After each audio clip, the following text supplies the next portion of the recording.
दोस्तों आदाब अर्ज़ है, मैं नीस अहमद खान मीडिया टुडे के स्टूडियो से आपसे मुखातिब हूँ। मौलाना साहब इन्हें पिछले दिनों काफ़ी विवादित बनाया था। उन्होंने अभी पहला इंटरव्यू दिया है अपना एक उर्दू के अखबार को। उसमें उन्होंने पहली बात कही है कि ना तो हमें इस्लामिक कंट्रीज से कोई उम्मीद है, ना ही OIC से हमें, ना ही OIC से हमें कोई ऐसी उम्मीद है। हमें देश की न्यायपालिका और अपने अल्लाह पे ऊपर यकीन है कि हम सुरखरू होके यानी बेदाग होके निकलेंगे। इसके साथ ही उन्होंने और बात कही कि हम मीडिया के सामने इसलिए नहीं आते क्योंकि तबलीग जमात का मतलब है कि वो मीडिया से कभी मिलती नहीं है, ना उससे कोई फ़ायदा उठाने की कोशिश करती है। हम अपना काम करते हैं और हमने उसी के तहत हम देश की न्यायपालिका की जो बात होती है, देश का ऑर्डर जो होता है, जो देश का संविधान, उसकी हम मानते हैं। जब ये कहा गया कि लॉकडाउन हो गया है, किसी को बाहर नहीं निकलना है, तो चूँकि हमारे सारे जो जमात के लोग हैं जहाँ भी जाते हैं मस्जिदों में ठहरते हैं, तो हमने वहीं उनको मस्जिदों में रुकने के लिए कह दिया। जिनको सब लोग कह रहे हैं कि छिपे हुए थे, वो वहाँ रुके हुए थे। जब उनको परमिशन मिली तो वो बाहर निकल के आए और उन्होंने अपने पूरे टेस्ट करा के जो कानूनी कार्रवाई करने के बाद अब वो अपने घरों की तरफ जा रहे हैं।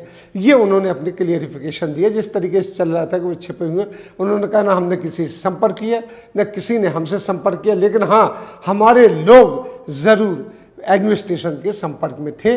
वो भी इसलिए कि जिससे कि जो 2400 के करीब तबलीग जमात के लोग मरकज़ में थे, रुके हुए थे, उनको निकालना था, उनको जाना था। विदेशी भी थे उनमें, उनको जाना था। इसी के साथ उन्होंने कहा कि जो मरकज़ है वहाँ पर रोज़ का 1000-2000 आदमी आता ही रहता है और अचानक लॉकडाउन होने की वजह से उनको हमने निकलने नहीं दिया था। ये मौलाना साद ने कहा अपने पहले इंटरव्यू में।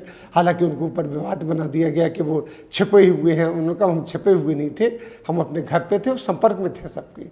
लेकिन हाँ, हम चूँकि ये पहली बार दुनिया में वबा आई है, ये बीमारी पहले बार आई है, तो उसकी सावधानी भी दूसरे तरीके से हम उनका पूरी तरीके से वैसे ही पालन कर रहे थे जैसा कि सरकार की और हेल्थ मिनिस्ट्री हमें बता रही थी। पूरी भारत में वो पाबंदियाँ चालू थी, लॉकडाउन चालू था, सोशल डिस्टेंस चालू था, हम उसका पूरी तरीके से पालन कर रहे थे।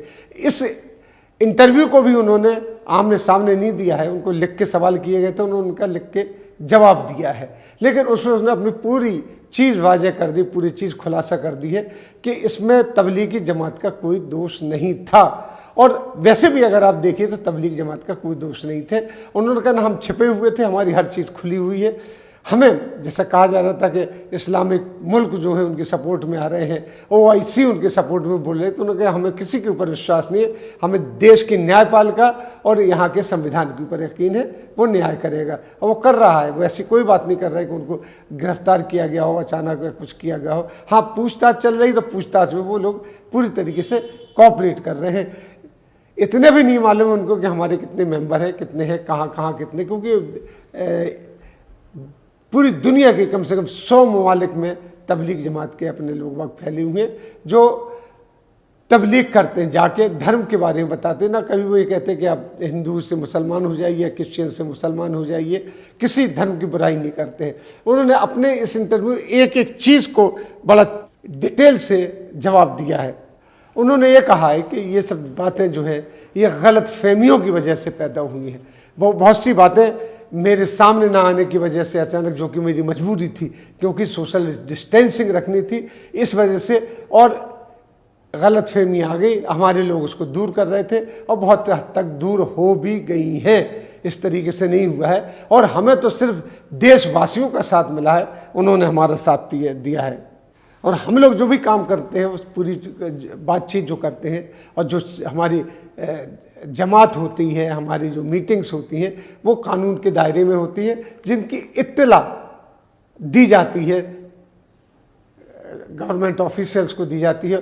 अब भी जो लोग मरकज़ में आ रहे थे और रुके हुए थे, उनकी सारी इत्तला जो निज़ामुद्दीन थाने के पास थी, जो कि वहाँ के SHO ने बताया है। आप लोगों ने इंटरव्यू देखे हो, SHO ने कहा कि हाँ इत्तला थी हमें, लेकिन वो देर हो गई। देर इसलिए हो गई कि अचानक लॉकडाउन हुआ। हम और आप भी लॉकडाउन की वजह से घरों में छिपे छिपे नहीं थे, घरों में रुके हुए थे, क्योंकि ये हमारा कानूनी पहलू था और सुरक्षा के लिए बहुत ज़रूरी था। मौलाना साद ने भी यही कहा है कि सुरक्षा के लिए बहुत ज़रूरी था, लिहाजा हमने उसको इस तरीके से जहाँ जहाँ लोग बाग थे, जहाँ हमारे जमाती थे, वहीं रोक दिया गया।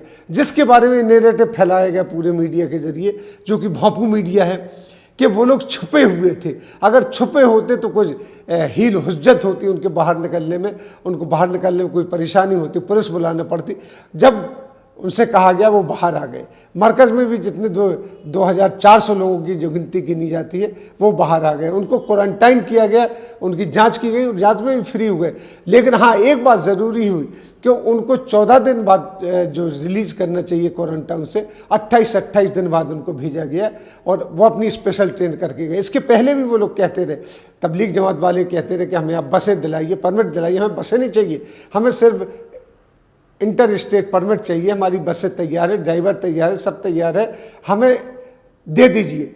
ऐसा जो निज़ामुद्दीन की यहाँ मीटिंग हुई तो उसमें भी उन्होंने इस बात को कहा कि हमें परमिट दिलाइए, हम इन आदमी को बाहर भेज देंगे, इनको रोकने का कोई हमें शौक़ नहीं, ना रोकेंगे। हाँ, जो विदेशी मेहमान हमारे आए हुए हैं वो विदेश मंत्रालय के थ्रू उनके एम्बेसीज में जाएंगे, एम्बेसीज वाले उनको बाहर भेजेंगे, क्योंकि वो भी कानूनी तौर पर आए, कोई गलत तरीके से नहीं आए हैं। तो मौलाना से कोई 16 के करीब सवाल पूछे गए थे। उन्होंने विवादित और कंट्रोवर्शियल सवालों को छोड़कर बाकी सबके बड़े खुल के जवाब दिए, लिखित जवाब दिए हैं, जो कि जो अखबार है उर्दू का उसके पास मौजूद भी है। तो इन सब से बात से जाहिर होती है कि कितनी गलतफहमियाँ पैदा की जाती हैं। जिस तरीके से नांदेड़ साहब के गुरुद्वारे में तीर्थयात्री जाके रुक गए थे, वैष्णो देवी में तीर्थयात्री जाके रुके हुए थे, उनको फंसा हुआ कभी नहीं कहा गया, ना कहना चाहिए। वो तीर्थयात्री थे, अचानक लॉकडाउन हुआ तो उनको रोक लिया गया। वहाँ पे उनके खाने पीने सबकी व्यवस्था थी, साफ़ सफाई थी। इसी तरीके से वो मरकज़ में रुक गए। मरकज़ में अगर आप अंदर जाके देखें तो कम से कम 6000 लोगों के लिए सोशल डिस्टेंस के साथ रुकने की जगह बनाई गई है। लेकिन यहाँ मीडिया ने, जो भोपी मीडिया है, जो एक वॉइस्ड मीडिया है, जिसको वॉइस बातें ही करना है एक खास संप्रदाय और खास धर्म के प्रति, उसने ये नैरेटिव फैलाना शुरू किया कि वो लोग कोरोना फैला रहे थे। यहाँ तक कह दिया गया कि ये लोग जो तबलीग जमात के लोग होते हैं वो कोरोना बम है, और इतनी नफरत फैला दी गई कि कोरोना कहा जाने लगा उन लोगों से, और उनको गांव में घुसने के लिए मना कर दिया गया। मुसलमान जो टोपी और दाढ़ी वाला होता था, सब्जी वाला, उससे सब्जी लेने के लिए मना कर दिया गया। खुद चरखारी, यूपी चरखारी का बीजेपी का एमएलए, उसके वीडियो आया कि वो उस एक सब्जी वाले को भगा रहा कि यहाँ मत आना, तुम कोरोना फैला रहा था यहाँ पे। इस तरह के कई वीडियोज़ आए हैं और जो कि वायरल भी हुए, लेकिन जब वो फैक्ट फाइंडिंग के लिए भेजे गए तो वो सब बेकार निकले। इसी तरीके से मौलाना साहब ने प्रेस के सामने तो नहीं आए, लेकिन इंटरव्यू देकर उन्होंने अपनी बात क्लियर कर दी कि वो छिपे हुए नहीं थे और वो सिर्फ और सिर्फ देश के कानून व्यवस्था और देश और अपने अल्लाह के ऊपर यकीन करते हैं, बाकी किसी के ऊपर यकीन नहीं करते। ना उन्हें विदेशी मीडिया से, ना इस्लामिक कंट्री से, ना OIC से किसी किस्म की मदद की ज़रूरत नहीं है। और वो हरदम अथॉरिटीज़ के, वो तो नहीं, उनके आदमी हरदम अथॉरिटीज़ से संपर्क में रहे और जैसा अथॉरिटीज़ बता रही थी वैसे ही किया गया है। इसी के साथ हम आपसे लेते हैं विदा। अगले फिर हाजिर होंगे, तब तक के लिए दीजिए हमें इजाज़त।